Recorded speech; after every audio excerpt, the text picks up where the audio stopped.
আজকে আমি তোমাদের ক্লাস 10-এর অংশীদারি কারবার চ্যাপ্টারের 13 দাগ থেকে অঙ্কগুলো সলভ করব। কি বলেছে প্রথম অঙ্কটা, কুমারটুলির 3 জন মৃৎশিল্পী একটি সমবায় ব্যাংক থেকে যৌথভাবে এত টাকা ধার করে মৃৎশিল্পের একটি কারখানা স্থাপন করেন। এত টাকাও ধার করে কারখানা স্থাপন করেছিলেন। তারা এই চুক্তি করেন যে প্রতি বছর ব্যাংকের কিস্তি এত টাকা দেওয়ার পর বাকি লাভের অর্ধেক কাজের দিনের অনুপাত এবং বাকি অর্ধেক সমান ভাগে ভাগ করে নেবেন। গত বছর তারা যথাক্রমে 300 দিন, 275 দিন, 350 দিন কাজ করেছেন এবং মোট লাভ হয়েছে এত টাকা। তাহলে আমাদের বের করতে হবে যে কে কত টাকা পেয়েছিলেন, হিসাব করে লিখি। মানে মাথায় আগে ভাবতে হবে যে 3 জন মৃৎশিল্পী আছে, তারা একটা সমবায় ব্যাংক থেকে সবাই মিলে এত টাকা ধার করেছিলেন। এবার কারখানাটা স্থাপন করেছেন এবং তারা একটা চুক্তিতে মানে এই টাকাটা ধার করেছেন এবং প্রতি বছর ব্যাংকের কিস্তিতে এত টাকা দেওয়ার পর মানে এই টাকাটা আমি প্রত্যেক বছর দেব, তারপর যে লাভের টাকাটা আসবে সেটাকে অর্ধেক কাজের দিনের অনুপাতে মানে কিছু অর্ধেক কাজের দিন আর বাকি অর্ধেক সমানভাবে ভাগ করে নেবেন। বাকি যেটা 3 জন আছে 3 জনের সমানভাবে ভাগ করে নেবেন। তাহলে গত বছর তারা যথাক্রমে মানে আগের বছর তারা 300 দিন, 275 দিন আর 350 দিন কাজ করেছেন এবং মোট লাভ হয়েছে এত টাকা। তার মানে আমাদেরকে বের করতে হবে যে এই 3 জনের কে কত টাকা পেয়েছিল, হিসাব করে লিখি। তাহলে এবার অঙ্কতে আসি আমরা। আমাদেরকে বলে দিয়েছে মোট লাভ হচ্ছে এত টাকা, ব্যাংকের কিস্তি হচ্ছে এত টাকা। তাহলে কিস্তি দেওয়ার পর অবশিষ্ট লাভ কত? তাহলে আমরা এটা বিয়োগ করলাম, কারণ লাভ যতটা হয়েছে লাভের টাকা থেকে তো আমরা কিস্তি টাকাটা বাদ দেব, তাই না? অর্থাৎ একক দশক শতক হাজার অযুত লক্ষ 1 লাখ, তার একক দশক শতক হাজার 1,11,000 টাকা তার রয়েছে, ঠিক আছে, কিস্তি দেওয়ার পরে। এবার চুক্তি অনুযায়ী কি অবশিষ্ট টাকাটা অর্ধেক কাজের দিনের অনুপাত, এই যে 300 দিন, 275 দিন আর 350 দিন এই অনুপাতে ভাগ করব আর বাকি অর্ধেক সমান ভাগে ভাগ করব। 3 জনা রয়েছে, তাহলে কিছু অর্ধেক আমরা কাজের দিনের অনুপাতে আর কিছু অর্ধেক সমানভাবে ভাগ করতে হবে আমাদেরকে, ঠিক আছে? তাহলে আমরা দেখো প্রথমে ভাগ করে নিলাম। এই যে এত টাকাটা আমাদের অবশিষ্ট লাভ ছিল সেটাকে 2 দিয়ে ভাগ করলাম।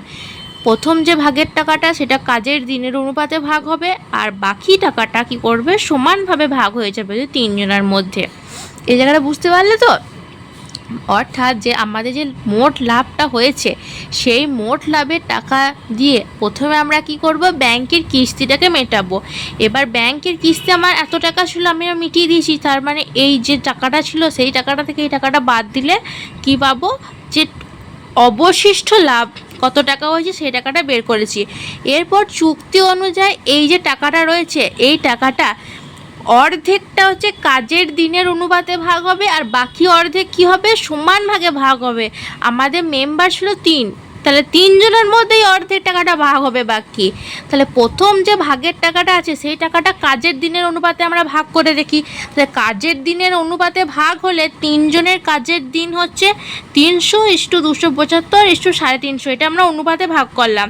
এবার টোটাল হচ্ছে 925, 925-এর মধ্যে 300 প্রথম ব্যক্তি, 925-এর মধ্যে 275 দ্বিতীয় ব্যক্তি, 925-এর মধ্যে 350 হচ্ছে তৃতীয় ব্যক্তি। অর্থাৎ প্রথম ব্যক্তি কত পাবে, এই টাকাটার ইন্টু 300/925 কাটাকুটি করে কত হচ্ছে 18,000 টাকা, এটা পাচ্ছে প্রথম ব্যক্তি। দ্বিতীয় ব্যক্তি কত পাচ্ছে দেখো, দ্বিতীয় ব্যক্তিও এটার সাথে 275/925 কাটাকুটি করে বেরিয়েছে 16,500 টাকা পাবে। তৃতীয় ব্যক্তি কি পাচ্ছে, এই যে বাকি টাকাটার সাথে 350/925 কাটাকুটি করে আমরা পেয়েছি 21,000 টাকা। তাহলে আমরা ওই যে প্রথম যে শর্তটা ছিল না যে এত টাকা কাজের দিনের অনুপাতে ভাগ হবে সেটা আমরা বের করলাম, কিন্তু এটা আমাদের উত্তর নয়, আমাদের আরও কিছু জানতে চেয়েছে। কি বলেছে, যে এই টাকাটা সমানভাবে ভাগ হবে, মানে 3 জনের জন্য ইকুয়াল পাবে। অর্থাৎ আমরা কি করব, সমানভাবে ভাগ করার জন্য এইটা বাই 3 করলাম, অর্থাৎ 18,500 টাকা সবাই পাচ্ছে। তার মানে আগে যে টাকাটা পাচ্ছে প্রথমজন, তার সঙ্গে এই যে সমান হয়ে ভাগ করার এই টাকাটাও তো সে পাবে, তাই না? অর্থাৎ প্রথম ব্যক্তির মোট প্রাপ্য হচ্ছে 18,000 প্লাস 18,500 মানে 36,500 টাকা। এটা প্রথম ব্যক্তির মোট টাকা পাচ্ছে। সেরকমভাবে দ্বিতীয় ব্যক্তি কত পাচ্ছে? আগে পেত 16,500 টাকা, মানে ওই আগের হিসাবে, প্লাস পরে আর একটা চুক্তি ছিল না যে এই যে পুরো টাকাটা এটা সমানভাবে ভাগ হবে, এই যে 18,500 এর সাথেও যোগ হলো 25,000 টাকা। তৃতীয় ব্যক্তি কত পাবে? আগে 21,000 টাকা ছিল, প্লাস আর একটা শর্তে হয়েছে 18,500, অর্থাৎ 39,500 টাকা হয়েছে তৃতীয় ব্যক্তি পাচ্ছে। ঠিক আছে, এটাই হচ্ছে উত্তর।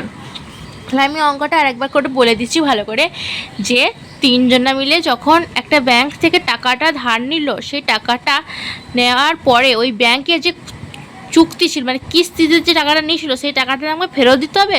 ফেরত দিয়ে দিলাম, এত টাকাতে এত টাকা ফেরত দিয়ে দিয়েছি। এবার ফেরত দিতে দিতে তোমার কি বলেছে যে আমাদের যে টোটাল লাভ হয়েছে, সেই লাভের টাকা হচ্ছে এত টাকা।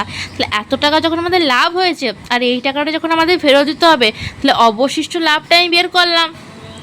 অবশিষ্ট লাভটা যখন বের হয়ে যাওয়ার পরে চুক্তি অনুযায়ী এই টাকাটা দুটো ভাগ হবে। এই দুটো ভাগের একটা ভাগ পাবে কাজের দিনের অনুপাতে, আর একটা ভাগ পাবে সেটা হচ্ছে সমানভাবে ভাগ করে হয়ে যাবে। ঠিক আছে, এবার কাজের দিনের অনুপাতে আমরা ভাগ করলাম 300, 275, 350, এটা তোমাদেরকে বলেই দিয়েছে, তাই না? ঠিক আছে, এরপর প্রথম ব্যক্তি পাচ্ছে এই অনুপাতের কত টাকা, দ্বিতীয় ব্যক্তি কত টাকা পাচ্ছে, তৃতীয় ব্যক্তি এত টাকা পাচ্ছে। এবার যে আর একটা পয়েন্ট ছিল সমান হয়ে ভাগ হবে, সমান হয়ে ভাগ করলাম। এবার প্রথম ব্যক্তির মোট প্রাপ্য কি? আগের টাকাটা প্লাস এই টাকাটা দিয়ে এত টাকা। দ্বিতীয় ব্যক্তি সেরকমভাবে করলাম, তৃতীয় ব্যক্তি সেরকমভাবে করলাম। তাহলে এই অঙ্কটা যদি তুমি বুঝে থাকো তো ভালো, আর যদি না বুঝে থাকো তাহলে আবার প্রথম থেকে দেখো না। এই অঙ্কটা দুবার শুনবে, এই অঙ্কটা একটু বড় আছে আর একটু জটিলও আছে, মানে অনেকটা কাহিনী রয়েছে। তো মানে এই যে এই টাকাটাকে প্রথমে অর্ধেক কাজের দিনের অনুপাতে আর বাকি অর্ধেক সমান হয়ে ভাগ করা হয়েছে। তাহলে এগুলো ভালো করে পড়বে আর একটু মাইন্ডে ভাববে যে কিভাবে ঘটনাটা ঘটছে, তারপর অঙ্কটা সলভ করার চেষ্টা করবে। ওকে, নেক্সট অঙ্ক কি? 14 দাগে দুই বন্ধু যথাক্রমে এত টাকা ও এত টাকা দিয়ে একটি যৌথ ব্যবসা শুরু করেন। দুজনের টাকা, প্রথম জনে এত টাকা দিয়েছে, দ্বিতীয় জন এত টাকা। তাদের মধ্যে একটি চুক্তি হয় যে লাভের 50% নিজেদের মধ্যে সমান ভাগে ভাগ এবং লাভের অবশিষ্টাংশ মূলধনের অনুপাতে ভাগ হবে। প্রথম বন্ধুর লভ্যাংশের পরিমাণ যদি দ্বিতীয় বন্ধুর লভ্যাংশ অপেক্ষায় 800 টাকা বেশি হয়, ঠিক আছে, 800 টাকা কম হয়, তবে প্রথম বন্ধুর লভ্যাংশের পরিমাণ হিসাব করে দেখি। আমরা প্রথম বন্ধুর লভ্যাংশ জানি না, তাহলে আরেকবার অঙ্কটা বলি। দুই বন্ধু যথাক্রমে এত টাকা ও এত টাকা দিয়ে একটি যৌথ ব্যবসা শুরু করে। তাদের মধ্যে একটি চুক্তি হয় যে লাভের যে টাকাটা হবে সেটা 50% নিজেদের মধ্যে সমান ভাগে ভাগ হবে। লাভের অবশিষ্টাংশ মূলধনের অনুপাতে ভাগ হবে এবং প্রথম বন্ধুর লভ্যাংশের অনুপাতের পরিমাণ যদি দ্বিতীয় বন্ধুর লভ্যাংশের অপেক্ষায় 800 টাকা কম হয়, তবে প্রথম বন্ধুর লভ্যাংশের পরিমাণ হিসাব করে লিখি। অর্থাৎ প্রথমে কি ধরবো? মোট লাভ হয়েছে x টাকা, মূলধনের অনুপাত কত? এই যে 0 সব কেটে গেল, 4:5, সমান ভাগে প্রত্যেকে পাবে কত? 50% অফ x/2 মানে x/4। 50% মানে কত? 50% হচ্ছে 50/100 মানে হাফ। হাফ ইন্টু হাফ মানে 1/4।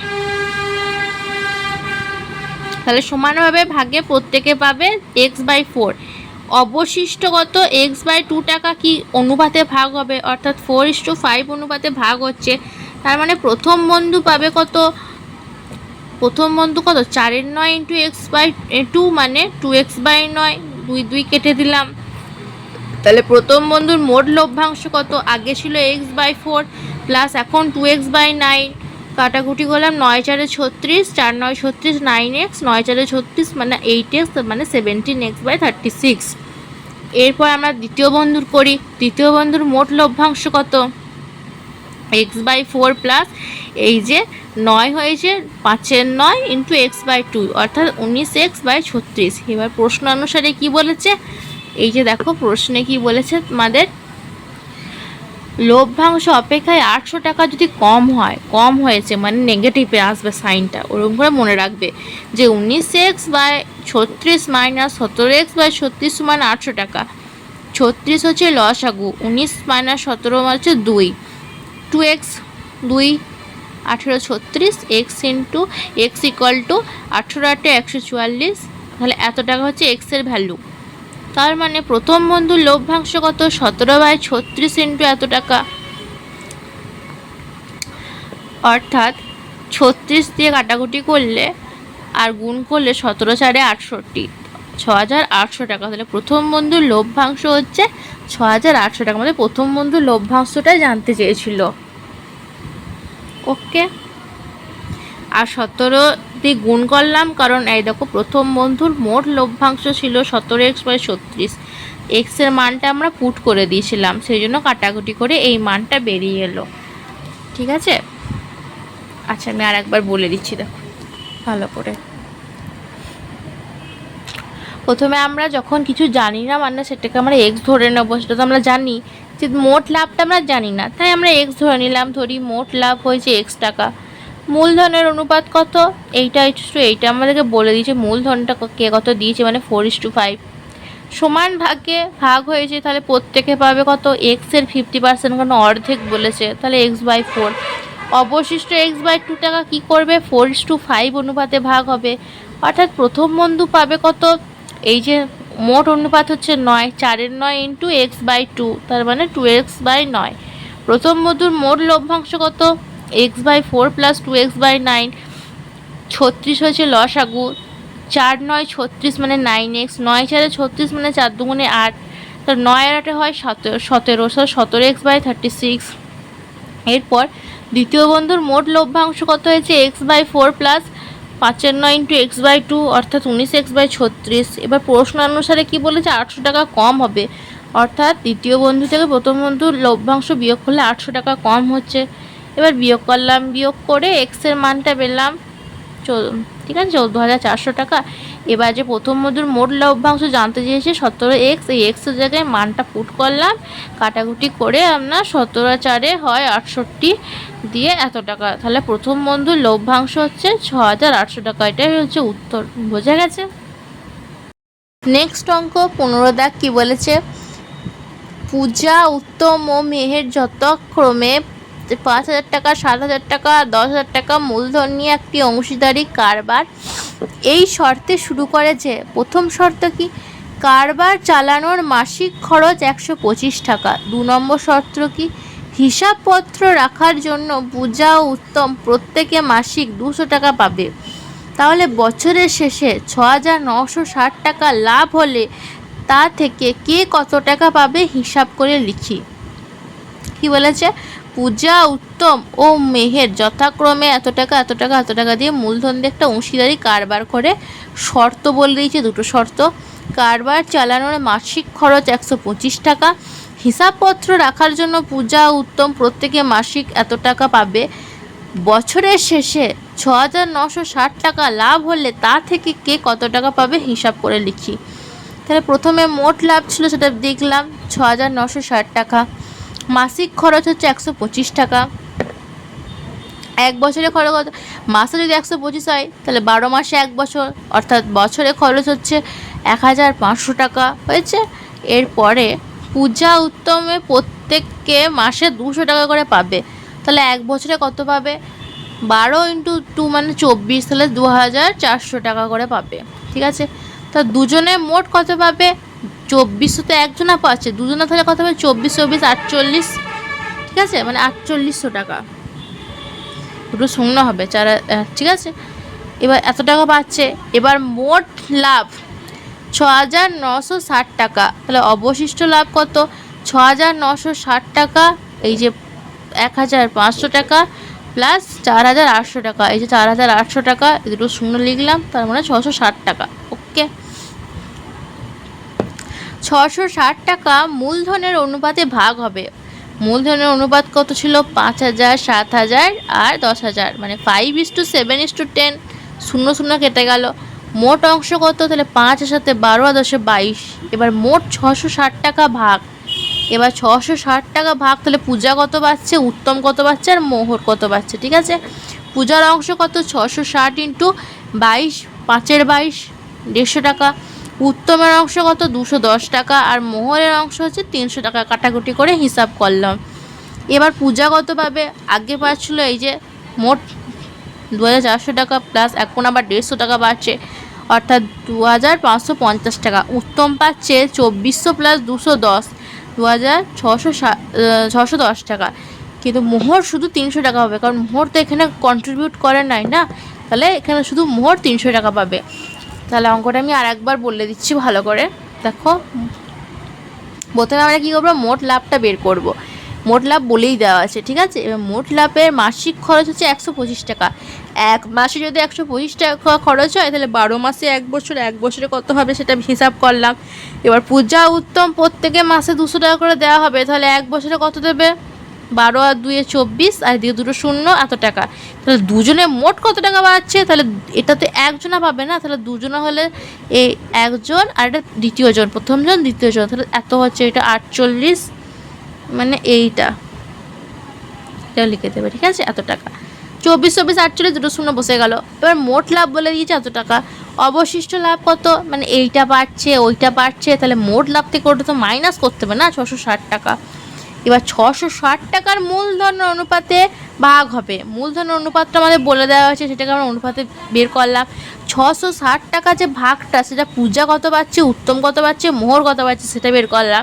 পূজা উত্তম মোহর বের করার পরে যে টাকাটা পেত প্লাস এখন যে টাকাটা পাচ্ছে, সেই টাকাটা যোগফলই তো টোটাল টাকা, তাই না। অর্থাৎ পূজা পাচ্ছে, আগে পেত এত টাকা, এখন পাচ্ছে এত টাকা, তাহলে প্লাস করলাম, দিয়ে এত টাকা হয়েছে। উত্তম পাবে এত টাকা, আগে ছিল আবার এত টাকা পেলো, 210 টাকা। মোহর পাচ্ছে 300 টাকা, তাহলে এটাই হচ্ছে উত্তর। ওকে, যদি তোমাদের অঙ্কটা ভালো লেগে থাকে তাহলে একটা লাইক করবে, কমেন্ট করবে, বন্ধুদেরকে শেয়ার করবে। Thank you.